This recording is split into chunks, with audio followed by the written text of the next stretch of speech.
Hello बच्चों, कैसे आप लोग। तो चलिए फिर से स्वागत है आपका बीएन प्रसाद मैथमेटिक्स के यूट्यूब चैनल पे। तो आज मैं आपको 12 का जो केमिस्ट्री चल रहा है उसके कुछ पॉइंट्स बताने जा रहा हूँ। पहला क्वेश्चन है कि द्रव अस्नेही या द्रव रागी एवं द्रव विरागी सॉल्व में क्या अंतर है। इसी को दूसरे रूप में आपको कह सकता है कि लायोफिलिक एवं लायोफोबिक सॉल्व में क्या अंतर है। तो सबसे पहला अंतर है कि द्रव अस्नेही मतलब लायोफिलिक में यह अधिक अस्थाई होता है। मतलब लायोफिलिक जो सॉल्व होता है वह अधिक अस्थाई होता है और द्रव विरागी में जो होता है चाहे लायोफोबिक सॉल्व में यह कम अस्थाई होता है। दूसरा है कि द्रव अस्नेही उत्क्रमणीय होता है और द्रव विरागी अनुत्क्रमणीय होता है। तीसरा पॉइंट है कि इसका पृष्ठ तनाव विलायक की तुलना में कम होता है। पृष्ठ तनाव सरफेस टेंशन का जो मान होता है वो विलायक की तुलना में कम होता है। किसमें? द्रव अस्नेही में। जबकि द्रव विरागी में इसका पृष्ठ तनाव विलायक के पृष्ठ तनाव के लगभग बराबर होता है। मतलब थोड़ा बहुत का अंतर होता है। दूसरा एक बहुत ही वेरी इंपॉर्टेंट पॉइंट्स आपको बनता है कि विलयन के प्रकार। तो इससे आपको ऑब्जेक्टिव और सब्जेक्टिव दोनों प्रकार के प्रश्न को हल किया जा सकता है। तो इसको आप अच्छी तरह से समझ ले कि ऑब्जेक्टिव सब्जेक्टिव दोनों के लिए कामयाब होगा और इससे हमेशा क्वेश्चन पूछा जाता है। तो इसमें है कि विलयन कितने प्रकार के होते हैं, तो आप पढ़े हो कि विलयन 8 प्रकार का होता है। तो एक इसमें परिक्षिप्त प्रावस्था होता है और दूसरा परिक्षेपण माध्यम होता है। तो इस दोनों चीज को पहले आप समझने का प्रयास करें कि प्रक्षिप्त प्रावस्था क्या है और परिक्षेपण माध्यम क्या है। तो माध्यम वह है जिसकी मात्रा अधिक होती है और प्रावस्था वह है परिक्षिप्त प्रावस्था जिसका मात्रा कम होता है। तो इसमें आपको पहला है परिक्षिप्त प्रावस्था और दूसरा है परिक्षेपण माध्यम और उसका नाम और तीसरा में इसका उदाहरण। तो यहाँ पर परिक्षिप्त प्रावस्था गैस है। मतलब थोड़ा सा गैस की मात्रा और द्रव की मात्रा अधिक हो तो उसको हम गैस और द्रव का आपको विलयन कहेंगे और इसका नाम हो गया फोम। क्या हो गया? फोम।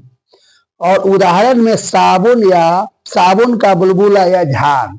तो झाग जब बनता है तो जैसे ही आप सर्फ या साबुन मिला को ऐसे बाल्टी में जब उसको हिलोड़ते हैं तो अधिक वहां पर विलायक की मात्रा होती है और हिलोड़न करने से उसमें झाग पैदा होता है, वायु पैदा होता है, गैस पैदा होता है, जिसके कारण बुलबुला उत्पन्न हो जाता है। तो वह जो हो गया गैस और द्रव का कोलाइडी विलयन हो गया और जिसका नाम फोम है या साबुन का बुलबुला या झाग।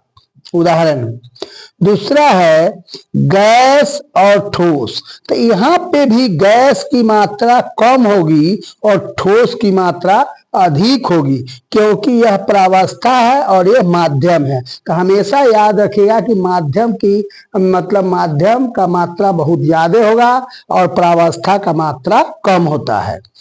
तो इसका हो गया गैस कम और ठोस की मात्रा ज्यादा। तो ठोस फोम जो आपने देखा होगा कि मछली का जो कार्टून की तरह बना होता है डब्बा, वो ठोस फोम के अंतर्गत आता है।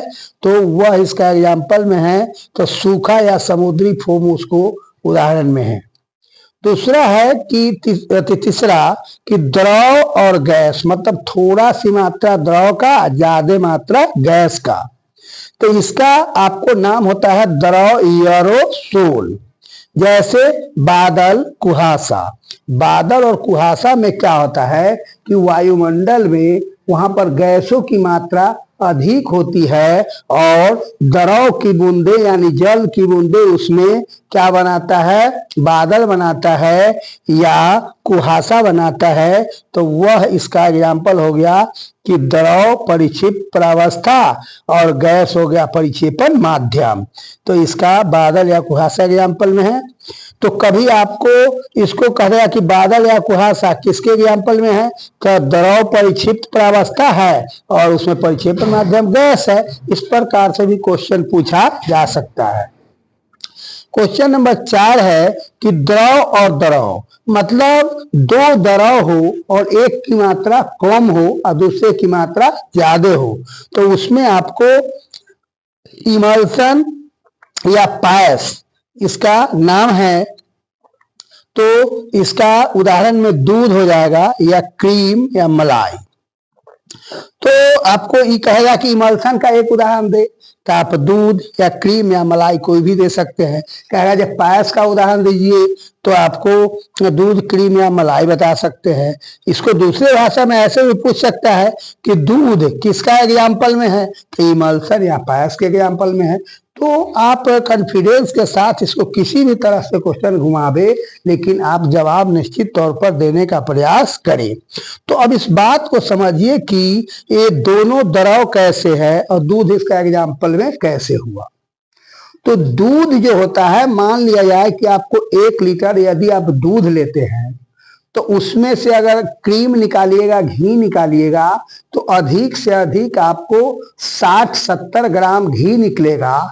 तो आप सोच लीजिए कि 1 लीटर का मतलब होता है कि 1000 मिलीलीटर, और उसमें से मात्र आपको 1 भाग के लगभग उसमें वसा है और 9 भाग क्या है, पानी है। तो इसीलिए उसमें वो दोनों द्रव अवस्था में है और वसा जो है उसमें घुला मिला हुआ रहता है, जिसको आप काटना चाहिएगा, निकालना चाहिएगा। तो मशीन से दूध को मह करके उसमें से क्रीम निकाला जा सकता है। तो उसमें से 100-200 ग्राम क्रीम निकलेगा और उस क्रीम को फिर उबाल कर और गर्म करने से घी बनता है। तो घी की बहुत थोड़ी सी मात्रा पानी में घुल करके और दूध बनाता है, इसीलिए वह इमल्सन का उदाहरण है और दोनों क्या है, द्रव अवस्था में पाया जाता है। अगला 5वां जो पॉइंट है कि द्रव और ठोस, माने द्रव की मात्रा कम और ठोस की मात्रा ज्यादा। तो इसका आपको जेल है, जो है दही, जेली, ये सब इसके एग्जाम्पल में आता है। क्योंकि दही में आप देखते हैं कि अगर प्योर दूध का आप दही भैंस का बनाते हैं तो वह जो है ठोस रूप में जम जाता है और उसमें भी जल की मात्रा होती है, लेकिन बहुत ही कम होती है और ज्यादा मात्रा ठोस की होती है। इसीलिए दही हो गया या जेली जो हो गया, आपको क्या हो गया, उसमें ठोस की मात्रा अधिक और द्रव की मात्रा कम। तो आप कहेगा उसमें जो परिक्षिप्त अवस्था दही में क्या है, तो द्रव मतलब थोड़ा सा द्रव है, ज्यादा मात्रा ठोस का है। छठा जो है कि ठोस और गैस, मतलब गैस की मात्रा अधिक और ठोस की मात्रा उसमें कम हो, तब क्या होगा। इसका एग्जाम्पल में नाम इसका एरोसोल है और धुआं हो गया, स्मोक जिसको इंग्लिश में कहते हैं। तो यह क्या है, आपको ठोस की मात्रा और गैस की मात्रा मिला के बनता है, इसलिए धुआं हो गया। एरोसोल आपको किसका हो गया, ठोस और गैस का उदाहरण हो गया। 7वां जो है ठोस और द्रव। ठोस और द्रव, तो ठोस की मात्रा कम और द्रव की मात्रा ज्यादा।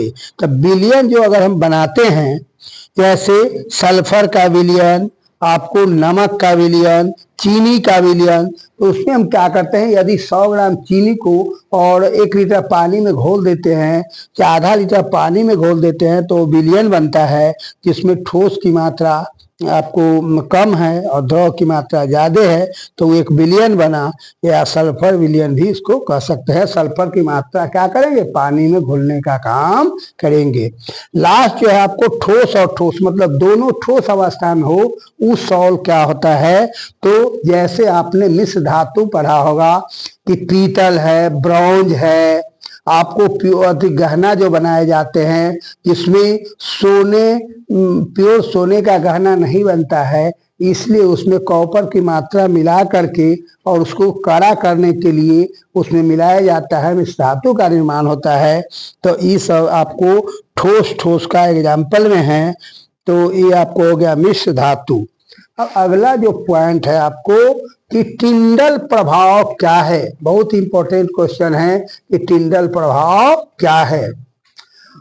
तो जब किसी प्रकाश पुंज को वास्तविक विलयन से होकर गुजारा जाता है तो वह तब तक आपको दिखाई नहीं देगा जब तक कि आंख को उस प्रकाश की रास्ता में नहीं रखा जाए, लेकिन वही प्रकाश पुंज को, तो वही प्रकाश किरण को यदि हम कोलाइडी विलयन से होकर गुजारते हैं तो होता क्या है, ये किरण पथ प्रभावित हो जाता है और वह प्रकीर्णन के कारण स्पष्ट रूप से दिखाई देने लगता है।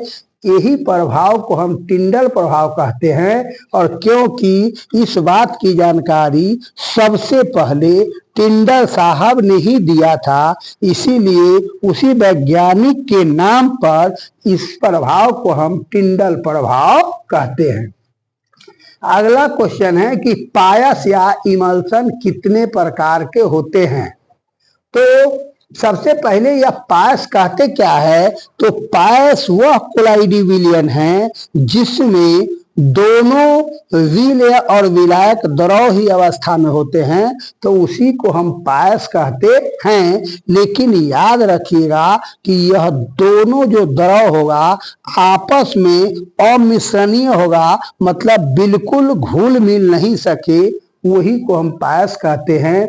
तो पायस 2 प्रकार का होता है, एक में है आपको तेल का जल में पायस या वसा का जल में पायस, और दूसरा है जल का तेल में या वसा में पायस। तो आपको गरीब सा लगता होगा कि तेल का जल में या जल का तेल में, ये कौन बात हुआ, समझिए।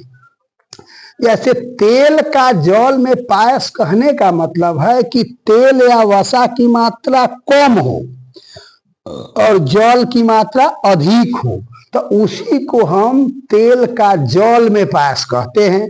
जब तेल की या वसा की थोड़ी मात्रा को जल में घोल दिया जाए तो उसे तेल का जल में पायस कहते हैं। जैसे दूध, अभी अभी मैंने बताया है कि आपको 900 ग्राम मतलब पानी में, चाहे मिलीलीटर पानी में अब मात्र 100 ग्राम घी की मात्रा है, वसा की मात्रा है, तो वह एक दूसरे में घुला हुआ है, तो इसको हम क्या कहेंगे, दूध जो हो जाएगा आपको वसा का जल में पायस हो जाएगा। और उसी का दूसरा है कि जल का तेल में पायस, तो जब जल की थोड़ी मात्रा को और अधिक तेल वसा में मिला दिया जाए तो उस प्रकार से बने विलयन को, कोलाइडी को हम पायस को क्या कहते हैं, जल का तेल में पायस कहते हैं। जैसे मक्खन, तो वही दूध को जब आप मक्खन के रूप में ले आते हैं तो उसमें जल की मात्र थोड़ी सी मात्रा रह जाती है और ज्यादा मात्रा घी का हो जाता है, इसीलिए वहां पर हम जल का तेल में पायस उसको कहते हैं, जिसका एग्जाम्पल मक्खन या क्रीम हो जाएगा। तो इस प्रकार से देखते रहिए BN प्रसाद मैथमेटिक्स का YouTube चैनल। और एक बात आप ध्यान रखेंगे कि मैट्रिक या इंटर के स्टूडेंट जो इस बार परीक्षा देने वाले हैं उसके लिए मैं आपको 27 या 28 तारीख को एक ऐसा टेक्निक बताने जा रहा हूं, ऐसा तरकीब बताने जा रहा हूं, जिसके माध्यम से आप कम जानकारी रखते हुए भी अधिक से अधिक क्वेश्चन को कैसे सॉल्व कर पाएंगे, अधिक से अधिक कैसे नंबर ला सकेंगे, उसका अनेक तरह का मैं आपको उपाय बतलाऊंगा। तो देखते रहिए बीएन प्रसाद मैथमेटिक्स का यूट्यूब चैनल को सब्सक्राइब करें और वीडियो को लाइक करें, यही मेरा आपसे निवेदन है। और अगर आपको अच्छा लगता है तो ये नहीं समझे कि यदि हम अपने साथियों को बतलाते हैं, हम अपने सगे संबंधियों को बतलाते हैं, रिलेशन वाले को बताते हैं तो हमारा उससे कुछ नुकसान हो जाएगा, ऐसा आप भूल से कभी नहीं सोचे। और दूसरे के साथ अगर आपको अच्छा लगता है तो इसको शेयर करना ना भूले। और अधिक से अधिक जब देखने वाले होंगे तो मेरा भी मनोबल बढ़ेगा और आपको इतना अच्छा से मैं आपको पेश करूंगा कि आपको भी जीवन भर याद रहेगा कि किसने हमको कुछ वीडियो के माध्यम से बतलाया था और उसका जीवन में हमको क्या प्रभाव पड़ा, मैं उससे क्या लाभ लिया। तो ठीक है, देखिए। जय हिंद, जय भारत।